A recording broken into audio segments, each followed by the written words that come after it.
सिकंदरपुर गांव के लोग मोहल्ले में हो रही चोरी से काफी परेशान होते हैं। यहाँ हर रोज किसी न किसी का घर लुट रहा होता है, लेकिन चोर का अता पता नहीं। ऐसे ही एक रात मोहल्ले में बहुत ही शोरगुल हो रहा होता है। अजी देखिए ना, पता नहीं क्यों मोहल्ले में बहुत आवाजें आ रही हैं।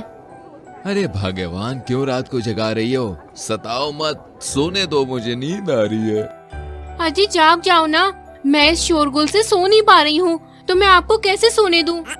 अरे यार, क्यों मच्छरों की तरह भिन-भिना रही हो? मच्छरों से परेशान ना हो इसलिए तो मैंने रूम में एसी लगवाया है, लेकिन जिसे तुम्हारे जैसी बीवी मिल जाए तो मच्छर तो खुद से ही डर के भाग जाएंगे।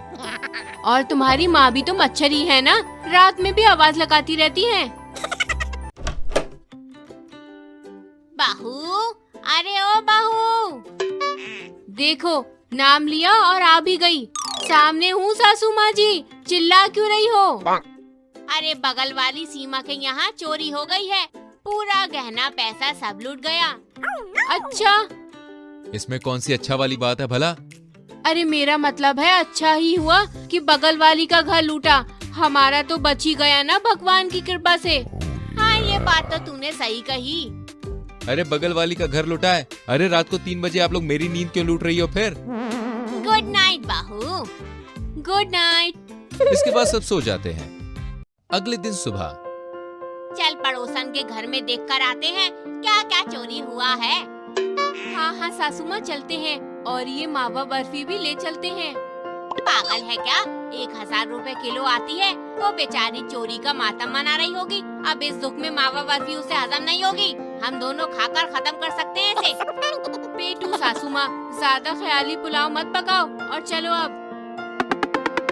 इसके बाद दोनों सास बहू पड़ोसन के घर जाती हैं, जहाँ सीमा फूट फूट के रो रही होती है। अरे रो मत पगली, अब थोड़ी ना तेरे गहने वापस आ जाएंगे, ये ले मिठाई खा। तेरा जाता तो पता चलता, तेरा तो गया ही नहीं ना, और तू मुझे मेरे ही दुख में मिठाई खिला रही है। अरे ये मिठाई तो अच्छी शुरुआत के लिए है। अरे जा रे चल कुकड़ी, तुझे तो खुशी हो रही होगी कि मेरे गहने पैसे चोरी हो गए। एक तो हम तेरे दुख में तेरा सहारा बनने आए हैं, ऊपर से देखो तो कैसे ताव दिखाई जा रही है। हाँ हाँ वो तो दिख रहा है, आई तो आई और ये मावा बर्फी लेकर आई। अरे जाओ, मुझे नहीं चाहिए किसी का सहारा। चल बहू यहाँ से, हम तो इसे सांत्वना देने आए थे, इसके तो ताव ही अलग है। इसके बाद दोनों सास बहू वहाँ से चली जाती हैं। ऐसे ही आए दिन आस पड़ोस में किसी न किसी के घर में चोरी होती रहती है।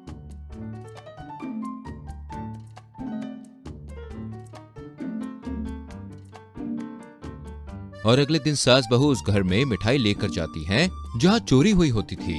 ऐसे ही एक दिन मोहल्ले की सारी औरतें एक जगह बैठी होती हैं। मैं तो लुट गई, बर्बाद हो गई, सब कुछ चला गया मेरा। अरे क्या हुआ, तू रो क्यों रही है? अरे तुझे पता नहीं क्या, कल रात इसके घर पे चोरी हो गई थी। अरे यार, चोरी हुई तो वो तो ठीक है, लेकिन चोर इतना बेवकूफ है कि उसने सिर्फ गहने और पैसे ही चुराए।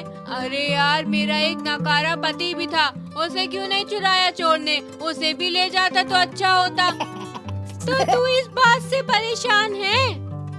हाँ, धन्य हो तू तो। अरे यार, अब ये मजाक बंद करो, पहले मुद्दे पर आते हैं।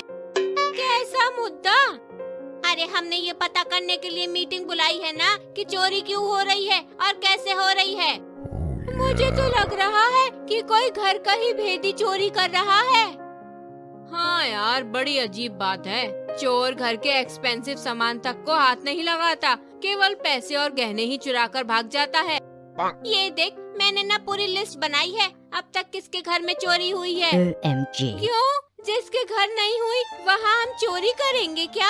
अरे बैल, तू चुप रह। लिस्ट इसलिए है कि देखो, अब तक मोहल्ले में 2-3 घर छोड़कर हर घर में चोरी हो गई है, और चोरी उसी घर में होती है जो औरतें मोहल्ले में अपने सामान का शो ऑफ करती हैं। Oh my और God। तूने एक बार नोटिस की, मोहल्ले में केवल अब तक एक ऐसा ही घर है जहाँ चोरी नहीं हुई है, और वो तो अपने गहनों के बारे में बात भी नहीं करते, लेकिन हमेशा नया नया सामान लेती रहती हैं। यार, नोटिस तो मैंने भी किया है, इसका मतलब हमें उस घर पर नजर रखनी होगी। हाँ, तभी हमें सच और झूठ का पता चल पाएगा। ऐसी फिर बारी बारी से औरतें चुपके चुपके शीना और उसकी सास पर नजर रखने लगती हैं, लेकिन उन्हें कुछ नहीं मिलता।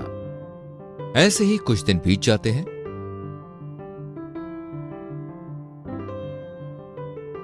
रात के समय शीना देखती है कि एक औरत मधु के घर में घुसी हुई है। माँ जी, अरे ओ माँ जी उठो। क्या हुआ? सोने दे, रात के 3 बजे क्यों जगा रही है? अरे वो 12 नंबर घर में मैंने किसी औरत को घुसते देखा है। क्या? हाँ, अब उठो, जल्दी चलो। फिर शीना पुलिस को कॉल करके बुलाती है और दोनों सास बहू मधु के घर के सामने जाकर बेल बजाते हैं और काली गहने और पैसे लेकर जल्दबाजी में भागने की कोशिश करती है, लेकिन शीना और उसकी सास उसे पकड़ लेते हैं। फिर मोहल्ले की सारी औरतें वहां पे आ जाती हैं और तब तक पुलिस भी वहां आ जाती है। चोर की दाढ़ी में तिनका, काली तू चोरी करेगी, हमने सोचा नहीं था। और तो और हमारा ध्यान शीना की तरफ भटकाकर हमारे ही घर में घुसकर चोरी कर रही थी।